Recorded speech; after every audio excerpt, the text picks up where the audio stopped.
Jharkhand staff selection commission ने अभी हाल ही में फील्ड वर्कर की बहुत ही अच्छी खासी वैकेंसी लेकर आई थी। आज हम उसी वैकेंसी के बारे में बात करेंगे। खासकर बात करेंगे कि इसका एग्ज़ाम डेट क्या होने वाला है, और एग्ज़ाम डेट बताने के साथ में कारणों को भी बताऊंगा कि वो कौन से कारण हैं कि कौन से टाइम पे, एक फिक्स टाइम पे इसका एग्ज़ाम होगा। लेकिन उसके पहले हमारे जो बहुत से छोटे भाई हैं जो इस वैकेंसी को लेकर थोड़ा बहुत जानकारी जानना चाहते हैं, तो मैं पहले उनको थोड़ी बहुत जानकारी भी दूंगा इस वैकेंसी के अबाउट, जिससे कि स्वतः आपको पता चल जाएगा कि एग्जाम डेट क्या होने वाला है। तो दोस्तों, सबसे पहले आप सभी से निवेदन है कि अगर आप हमारे इस चैनल पर पहली दफ़ा आए हैं तो हमारे चैनल को बेल आइकॉन के साथ जरूर सब्सक्राइब करें, क्योंकि आपके सब्सक्राइब करने से ही हमें मोटिवेशन मिलता है और फिर उसके बाद से हम अपने काम को और बेहतर तरीके से करने का प्रयास भी करते हैं।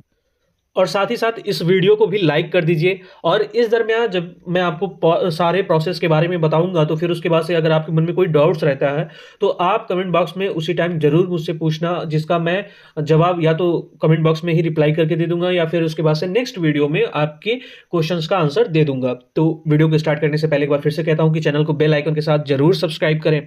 अब बात करते हैं वैकेंसी के बारे में। तो आपको पता होगा कि इसमें मिनिमम एज 18 साल थी, और जो मैक्सिमम एज है मेल के लिए यानी पुरुषों के लिए वो 35 साल है, और वहीं महिलाओं के लिए यहाँ पे उम्र 38 साल निर्धारित की गई है। और हमने देखा कि एप्लीकेशन जो है 1 अगस्त से लेकर और 31 अगस्त तक फॉर्म भरने की जो प्रक्रिया थी वो कंटिन्यू रही है।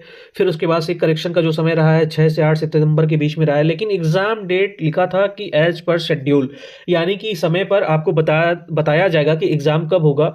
और एग्ज़ाम के करीब हफ्ते भर पहले आपका एडमिट कार्ड आता है। तो अभी मैं इस वीडियो में आपको स्वतः खुद बताऊंगा कि एग्ज़ाम डेट क्या होने वाला है। और वहीं एप्लीकेशन फ़ी की बात करें तो आपने जब फॉर्म भरा होगा तो उस समय जो हमारे ओबीसी भाई हैं, जनरल भाई हैं, ईडब्ल्यूएस वाले हैं, वो उन्होंने 100 रुपये, और एससी एसटी हमारे भाई ने 50 रुपये जो है फॉर्म फिल के लिए भरे थे। और साथ ही साथ मैं बताऊं कि इसमें जो प्रश्न बनेंगे, या करीब 3 तरीके के इसमें प्रश्न पत्र बनते हैं। पहला जो है उसमें कुल 120 क्वेश्चन आपसे पूछे जाते हैं। फिर जो परीक्षा की अवधि होती है वो 2 घंटे की होती है। और जो पहला प्रश्न पत्र होता है, जिसे हम सामान्यतः भाषा ज्ञान के नाम से जानते हैं, जहाँ पे आपसे हिंदी भाषा से संबंधित जो है 80 क्वेश्चन पूछते हैं, और ठीक वहीं पे अंग्रेजी भाषा से कुल मिलाकर जो है 40 प्रश्न पूछते हैं। और ख़ास बात यह है कि आपको ओवरऑल मिला के यहाँ से आपको कम से कम 30% अंक प्राप्त करने हैं, तभी आपका जो दूसरा प्रश्न पत्र है और फिर उसके बाद से जो तीसरा प्रश्न पत्र है वो चेक किया जाएगा। अगर आप यहाँ पे फेल होते हैं या आपने जो मिनिमम 30% अंक प्राप्त नहीं किया है, तो फिर उसके बाद से आपका जो प्रश्न पत्र द्वितीय और तृतीय है वो चेक नहीं किया जाएगा। तो आपको इन बातों का ख्याल करना है। और करीब 510 पदों पे जो है ये वैकेंसी आई थी। और अगर इसमें कोई इन्फॉर्मेशन छूट रही है तो मैं नेक्स्ट वीडियो में ज़रूर बताऊंगा। मैं नहीं चाहता कि वीडियो काफ़ी लंबी जाए, तो इसलिए इसे शॉर्ट डिटेल्स ही मैं दूंगा, जिससे कि आपको बखूबी तरीके से ज़रूरी बातें समझ में आ जाए। वही बात करें, क्षेत्रीय व जनजातीय भाषा से संबंधित प्रश्न पूछे जाते हैं, जो कि द्वितीय प्रश्न पत्र में आते हैं। कुल प्रश्न इसमें 100 होते हैं और अवधि आपकी 2 घंटे की होती है। यहाँ पर आप देख सकते हैं अंग्रेजी है, संस्कृत है, उर्दू है, संथाली है, बंगला है, मुंडारी है जो कि मुंडा जनजाति के लिए है। ये सारी चीज़ें जो हैं यहाँ पे दी गई हैं। ये किसी एक भाषा के विकल्प के आधार पर साहित्यिक भाषा में इस परीक्षा से संबंधित भाषा के करीब 100 बहुविकल्पीय क्वेश्चन यानी प्रश्न पूछे जाते हैं यहाँ पे। इनमें से आपको एक को चुनना होता है, और वहाँ वही जो आपके प्रश्न पत्र 2 में आते हैं। और फिर उसके बाद से अब बात करें, यहाँ पे भी आपको कम से कम 30% अंक प्राप्त करने जरूरी हैं। अगर आप यहाँ पे 30% अंक प्राप्त करते हैं तो ही कहीं आपका प्रश्न पत्र 3 चेक होगा। अगर आप नहीं प्राप्त करते हैं तो फिर उसके बाद से आपका प्रश्न पत्र 3 चेक नहीं होगा। तो इस बात का आपको विशेष रूप से ध्यान रखना है। अब बात करें तीसरे प्रश्न पत्र की, तो यहाँ पे सामान्य ज्ञान से संबंधित प्रश्न पूछे जाते हैं। कुल प्रश्न की जो संख्या है यहाँ पर आप देख सकते हैं कि 120 है।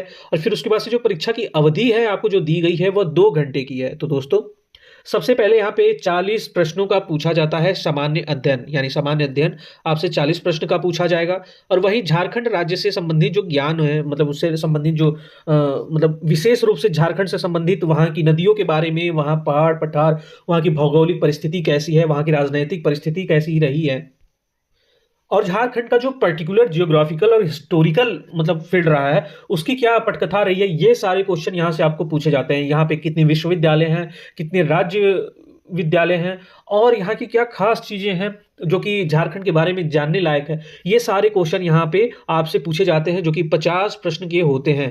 फिर उसके बाद से आपसे सामान्य गणित पूछा जाता है, सामान्य गणित के कम से कम 10 प्रश्न होते हैं और फिर सामान्य विज्ञान से क्वेश्चन पूछे जाते हैं जो कि 20 प्रश्न के होते हैं। तो यहाँ पे आप देख सकते हैं कि 40, 50, 90, 10, 100 यानी कुल 120 क्वेश्चन आपसे पूछे जा रहे हैं जिसके लिए आपको 2 घंटे का समय दिया जा रहा है।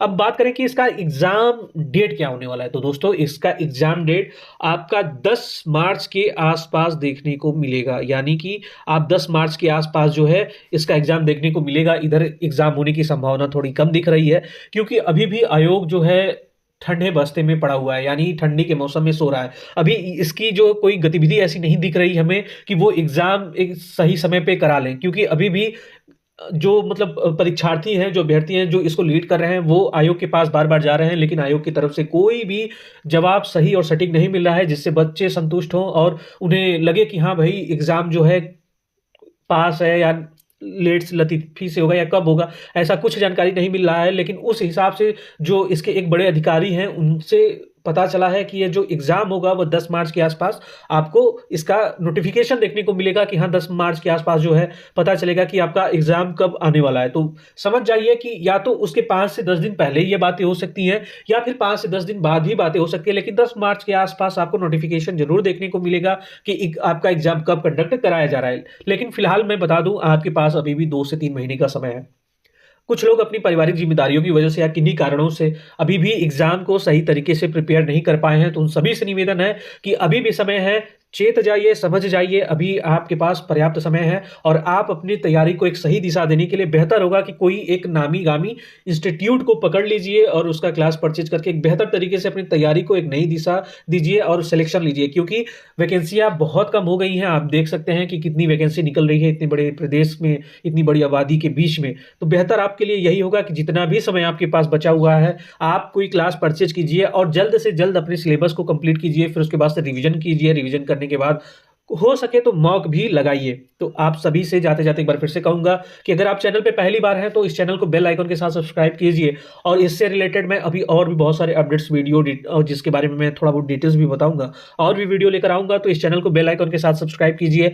इस वीडियो को लाइक ज़रूर कीजिए, अपने दोस्तों के साथ शेयर कीजिए जो आपके साथ इस वैकेंसी की तैयारी में लगे हुए हैं या फिर करना चाहते हैं, उन्होंने फॉर्म फिल करा होगा, तो उनके पास ज़रूर इस वीडियो का लिंक शेयर कीजिए और इस चैनल को बेल आइकन के साथ सब्सक्राइब कीजिए।